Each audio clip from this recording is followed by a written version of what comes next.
Hello and welcome back for the next part of my Final Fantasy X Anniversary Challenge playthrough. So as you can see, we are facing off against Seymour Flux at last. I was reasonably lucky with the Dark Matter drops.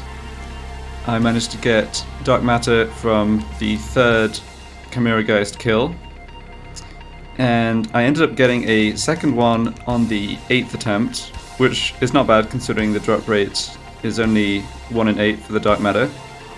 I was hoping I'd only need one, but I did some more testing, and I think on my first or second test attempt I got basically perfect luck in the fight, but one Dark Matter was just not enough. So sadly, yep, had to go back and farm a second one. I'm hoping if I get lucky I don't need a third, but we shall see. We've gotten the luckiest opening at least, with Mortiorcus rolling his first turn before Flux, which buys us some extra time. So the plan here is essentially just an all-out attack with Riku. I've got Auron and Lulu in the party just because with SOS Haste equipped they get their turn around the same time as the boss. You can see that Auron has his turn basically one tick afterwards. So I mean that's not of huge importance, but it's just basically to help with like throwing a Phoenix down as fast as possible. I'm not going to attempt to survive any of Flux's attacks, it's just not worth it. So let's get going with a Poison Fang. And everyone in the party has 1 HP, and that was just set up in the Monster Arena and hasn't changed since. I'm also going to throw a Chocobo Feather on Flux, because that extra poison damage does get scaled by the 40% HP. And let's have Waka come do a weapon change.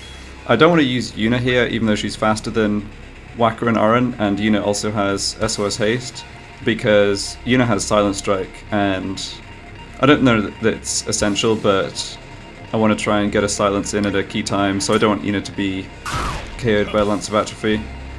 Alright, well that's good for us. So yeah, we just keep up, or yeah, start the Shining Gem Assault. Part of the problem with this fight is that the HP thresholds for the AI changing are not scaled with the 40% max HP. So that means to force the transition into the Total Annihilation phase, which I need to do before Cross Cleave, I have to get Flux below 35k HP. And yeah, that is part of why things are difficult, but so far so good.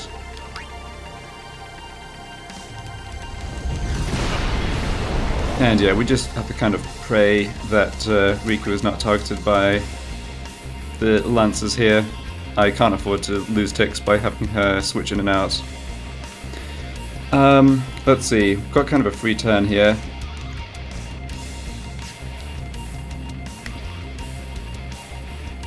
So that second boss turn on the bar is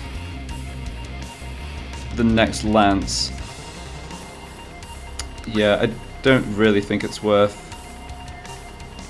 attacking or anything with other characters. Their damage output's just too tiny.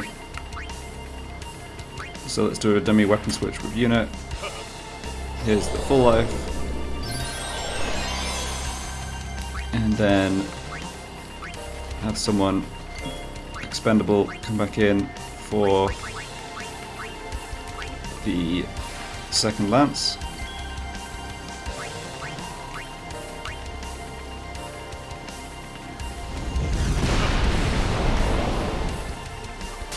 Alright, nice.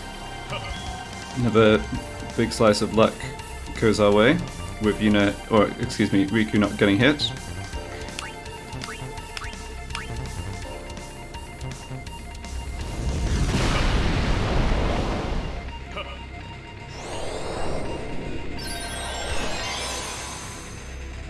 Okay, and we're going to see a Dispel here.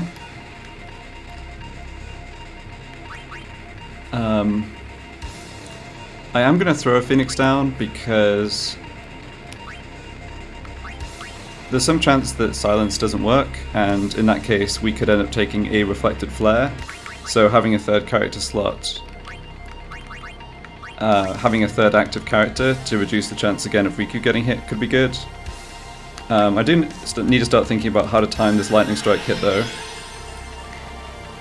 and wouldn't be a bad idea to just check HP here as well.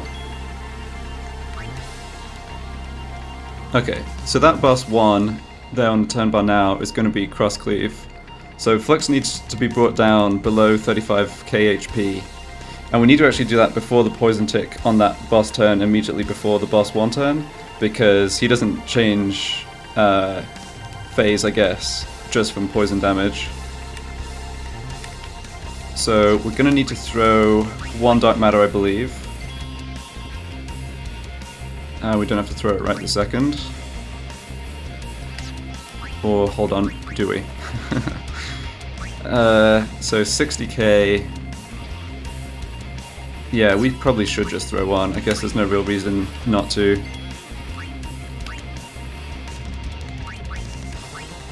We're not worried about getting the silence down before Dispel, because we don't have any dispellable buffs, so it's not going to do anything.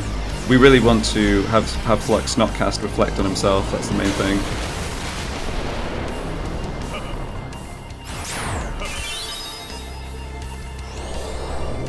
Okay, yeah, Protect, that's fine.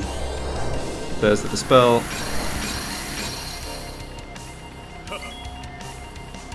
And how are we doing HP wise? Okay, so 6k. Ooh, it's really close actually.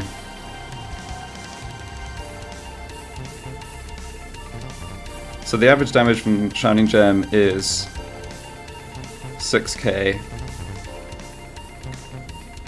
I don't think there's a reason not to throw the second Dark Matter here. I really don't think we'll be able to win the fight without using it, so trying to just hold on to it until the last minute doesn't make too much sense. And if we low roll on the Shining Gem, even though Flux will be below 35k from those 2 poison ticks by the cross cleave turn, Mortiokas will still use cross cleave, because as I said, the poison ticks don't force the AI change. So I think to be safe we have to throw yeah, we have to throw Dark Matter. Let's go for a Silent Strike now as well. I'm not sure that the timing is perfect here. Of course, we only have a 50% chance of inflicting silence anyway, which we didn't. Okay, so never mind. I guess the good thing about this is that even though he'll reflect a flare at us, the fact he's not silenced for the flare does mean that I believe that would be a rank 5 action recovery-wise. I don't know that that makes a difference though, because we have Flux under haste, so silence would have been better because now we have to survive a 2 out of 3 for Riku not being hit. Anyway, let's get the second Dark Matter down.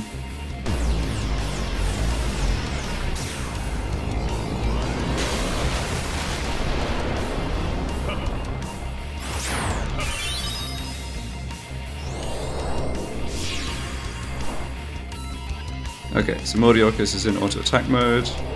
There's the flare. And it did not hit Riku.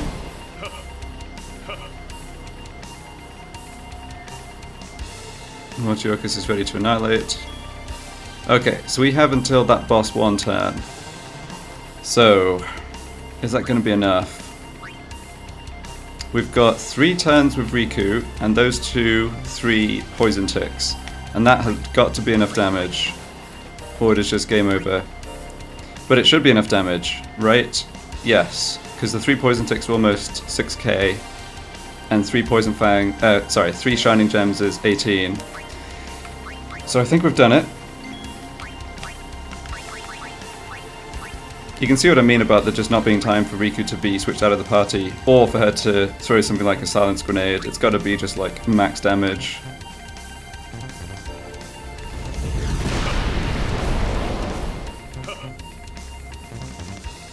Alright.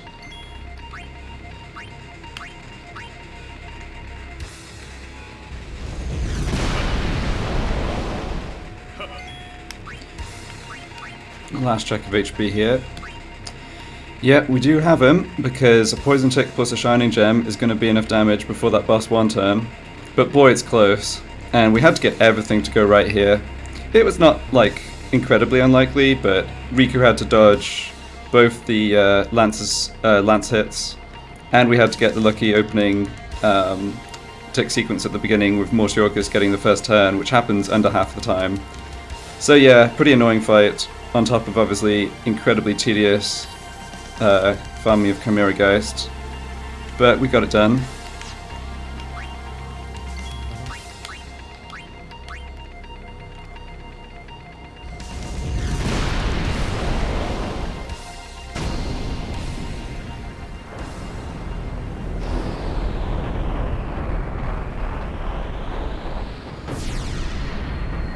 I think the hardest fight prior to this was Natus, although that was partly because I didn't have the best equipment.